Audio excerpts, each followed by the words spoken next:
As the Lyrians passed a cemetery marching along its ivy-covered wall, they heard mourners wailing pitifully to a priestess's moving song. The soldiers dutifully lowered their heads. Their minds sought out fallen comrades and kin, and they wondered whom else the war would yet claim. Listen, said Gascon, stirring Meve from her own meditation. I think I'll veer off for a bit. What for? To offer your condolences? In a manner of speaking. But just go on. I'll rejoin you soon. Meve nodded, spurred her mount, and rode on. By nightfall, Gascon had indeed rejoined the force. Ignoring his companion's inquisitive looks, he simply sat and stared fixedly into the fire. Meve thought Gascon would explain his absence, or at the very least devise a witty excuse for absconding. But he never uttered a word.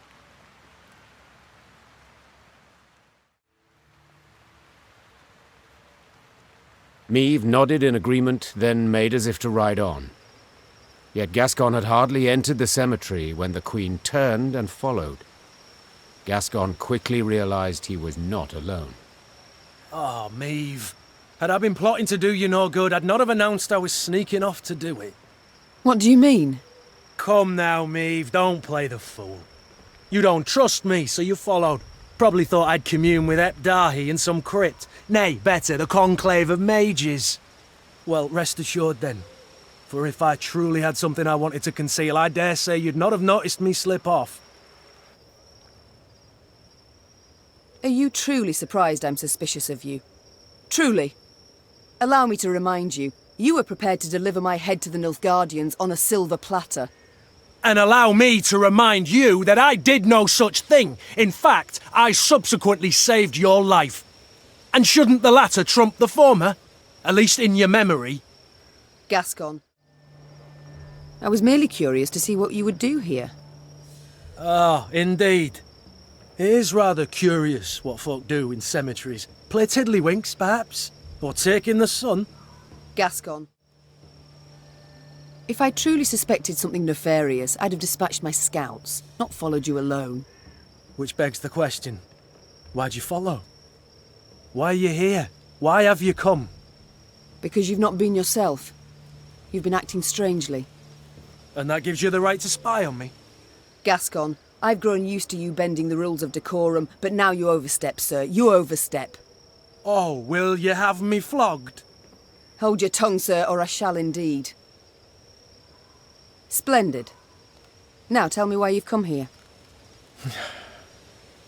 If you absolutely must know, then follow me. Gascon led Meve through the ruins of a mausoleum, past its decapitated statues, past ancient gravestones effaced, past sarcophagi smashed to pieces. Whose is it? Could it be... Yes, Meve. My family's vault. The Brossards. The Brossards? Wait. The Brossards? The very same. Traitors who in 1258 revolted against King Reginald, your late husband. The earth lie lightly upon him. An error, most certainly. We paid dearly for it. Reginald had no mercy, decimated the family. As you can see, didn't even spare the dead.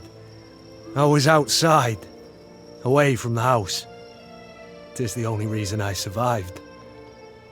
Was 8 at the time, stripped of title and home. Well, I'm sure you can guess the rest. Frankly, do my damnedest not to think on it. But the wall, the cemetery, seeing them awoke all the old demons. Your crest. I seem to recall a pointer.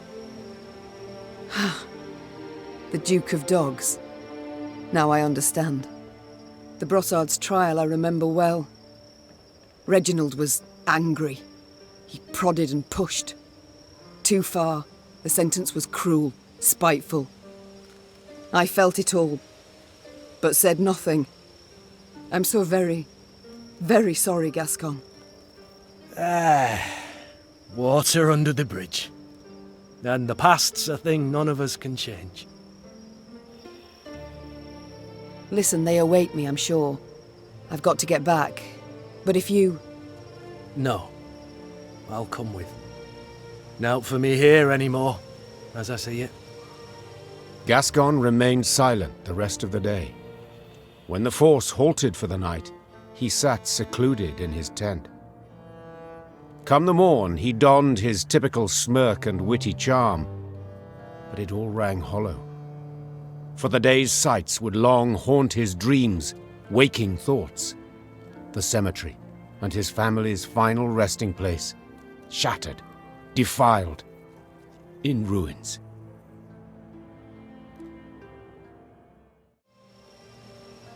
The past, no. But the present? I could rebuild your family's tomb. All deserve to rest in peace. Maeve, the war nears its end days now, and you'll have more urgent expenses. So I shall pay for this now. I'm grateful, Gascon, and indebted, vastly. Let me do this. Let me pay my debt in part, at least. I thank you. Gascon remained silent the rest of the day. When the force halted for the night, he sat secluded in his tent. But by the morn, he was his witty, mirthful self again. His family's final resting place would be returned to its former glory. This he knew, and it seemed to lift a weight from his mind. He could now reconcile with his family's tragic past.